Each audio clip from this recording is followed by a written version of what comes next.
proposals that have come out of the House regarding the budget. Sure.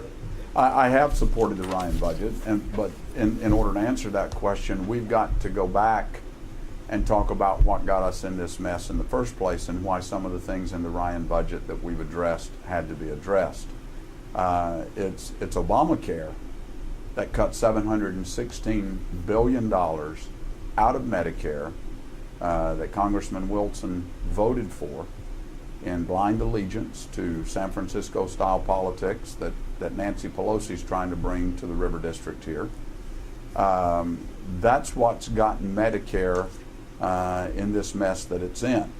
The health care law is a much bigger subject, but specifically from a Medicare perspective. When Charlie voted for that health care law, he voted not only to cut that $716 billion from Medicare, but it's $1.8 billion for seniors along the Ohio River here. You look at how many seniors live here. About $200 billion of that came out of Medicare Advantage. That's 36,000 seniors here along the river that are going to be hurt because of that health care law. You're talking about $15,000 more per senior over 10 years in increased costs of their health care associated with that health care law. His claim that Bill Johnson wants to kill Medicare, the Ohio Election Commission said that in their unanimous vote, probable cause, that he's lying about it. PolitiFact says that the statement that Republicans want to end Medicare as we know it is the biggest political lie of 2011. So we've put a plan on the table to address the Medicare issue, to make sure that current seniors retain their fully funded Medicare benefits and that those that are 54 years of age and younger have the same kind of benefits a member of Congress would. If the government tells insurance companies you cannot deny somebody coverage for pre-existing conditions, then everybody of a certain age is going to say, well, hey, I'm good until I get sick, and then they can't deny me, so I'll go get insurance then. How does that work in a real world? Well, how does the insurance company cope with that kind of cherry picking? Well, I'm not sure that would happen. I think most reasonable people are going to want health care coverage.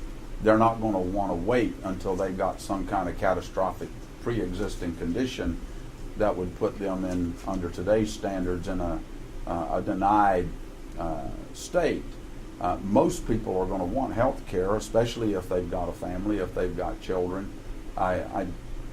That's a hypothetical that I mean, hypothetical might be a little strong, since, as I pointed out, the Medicare 50 years ago, 40 years ago, figured out that, hey, we can't allow people to wait until they're sick to sign up. We have to tell them, no, if you're going to be part of this program, you got to sign up now. Otherwise, again, using the word actuarially, we can't do it. It won't work. Well, there's no question about it that we need health care reform. And I'm not suggesting to you that the 5 tenets that I gave you is the only thing that needs to happen to health care. Health care is, in America, number one, we got the highest quality health care system in the world.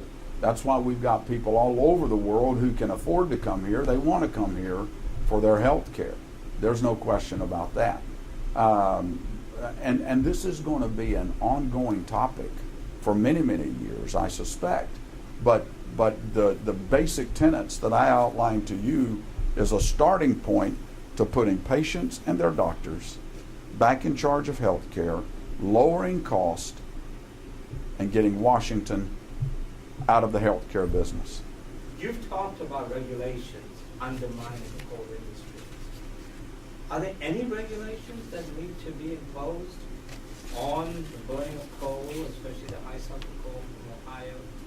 Or what point do you say, the health of my constituents also matters? Mm-hmm. I've never said the health of my constituents don't matter. I've never said that. Okay. I have never advocated for no regulations. I have always maintained that common sense, reasonable regulations that are based on science and fact rather than political agendas or environmental extremism, then I'm all for that. What we have coming out of this administration is a barrage. The president himself, you don't have to take my word for it, before he even came into office, he said, you can start up a coal-fired power plant if you want to. It's just going to bankrupt you. He already knew that he was going to use the regulatory arm of the executive branch to go after the coal industry.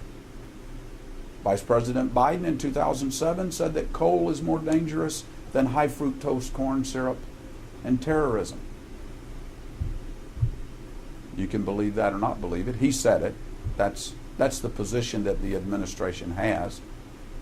Anyone who does not believe that the war on coal is real simply needs to talk to the thousands of miners that are already out of work, the thousands more whose jobs are being threatened by more regulations that are coming down the path. Talk to the families that are paying on the average across America $300 more per year because they can't in electricity costs to power their homes. Talk to the companies like Ormet down in southeastern Ohio, an aluminum manufacturer who's in jeopardy of having to shut down and lay off 1,000 people here in Ohio and more, several hundred more in Louisiana because of skyrocketing energy costs. They can't pay the energy costs. Their process is a very energy consuming process and they can't afford it. The auto industry is essential to America's economy. There is no question about that. The question is Washington smarter than the American people, or can the American people figure it out for themselves?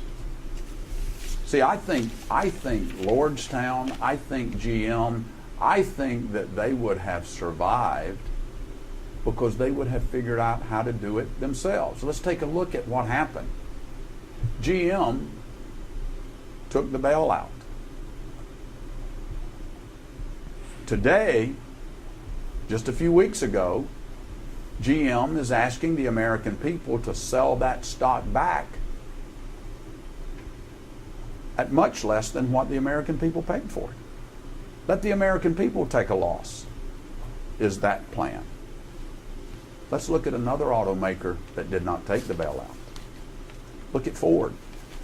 Ford sat down using good old American ingenuity, sat with their suppliers, sat with their management team, sat with their employers, and they found a way to move forward. And today, Ford is outperforming GM. The CEO of Ford also said that he firmly supported the federal bailout of GM. I'm not suggesting what Ford CEO said. I said Ford did not take the bailout. They didn't do it on the back of the American taxpayers. They found a way to move the ball forward themselves. That is the difference between government picking winners and losers, the government bailing out industries, and letting the private sector flourish. Okay, and you would have been willing to throw the dice on General Motors, and if it could survive without government help, that's great. And if it didn't survive without government help, that's the way it ought to be. I would have put my bet that General Motors would have done the same thing that Ford did. And they would have made the decisions that they needed to do to stay alive. Okay. The standard bearer of your party proposed a managed bailout of General Motors and Chrysler and said that's the way for them to go.